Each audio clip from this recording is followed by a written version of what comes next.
더 이상 도박으로 흥분을 느끼지 않는데도, 그리고 계속해서 돈을 잃고 있는데도 불구하고 이 도박 행동을 반복하는 것.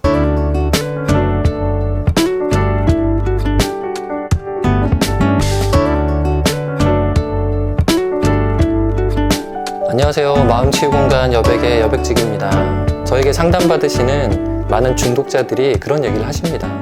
저는 도박할 때 더 이상 흥분이 느껴지지 않아요. 기분도 좋지 않습니다. 그리고 심지어는 이렇게 말씀하세요. 저는 이제 도박 너무 하고 싶지 않아요. 하면 오히려 괴로워요, 힘들어요, 피곤해요. 이렇게까지 말씀하시는 분들이 있습니다. 맞습니다. 도박 중독에 빠지면요, 더 이상 도박으로 흥분을 느낄 수가 없어요. 생각해 보세요. 막 극적인 흥분이 있어서 그 행동을 계속하는 거는 자연스럽고 당연한 겁니다. 도박을 해서 돈을 따잖아요. 이득이 되잖아요. 그럼 이득이 되는 행동을 계속하는 것은 자연스러운 겁니다. 그런데 이걸 해서 기분도 좋지 않고 흥분도 느껴지지 않고, 이걸 해서 돈을 따는 것도 아닌데 오히려 돈을 잃고 있는데, 그런데도 왜 이 행동을 계속 반복하는 걸까요? 더 이상 도박으로 흥분을 느끼지 않는데도, 그리고 계속해서 돈을 잃고 있는데도 불구하고 이 도박 행동을 반복하는 것, 나에게 고통이 되고 손해가 되는데도 이 행동을 반복하는 것, 그것이 바로 중독이라는 증거입니다. 과장해서 설명하면 도박 행동이라는 것이 나의 뇌에 강력하게 링크가 되어 있어서 이것을 더 이상 이제 분리할 수가 없는 거예요. 뇌의 어떤 일종의 보상 시스템이 망가졌기 때문에 이 도박 행동을 계속 해야 된다고 뇌가 세팅이 되어 있는 상태입니다.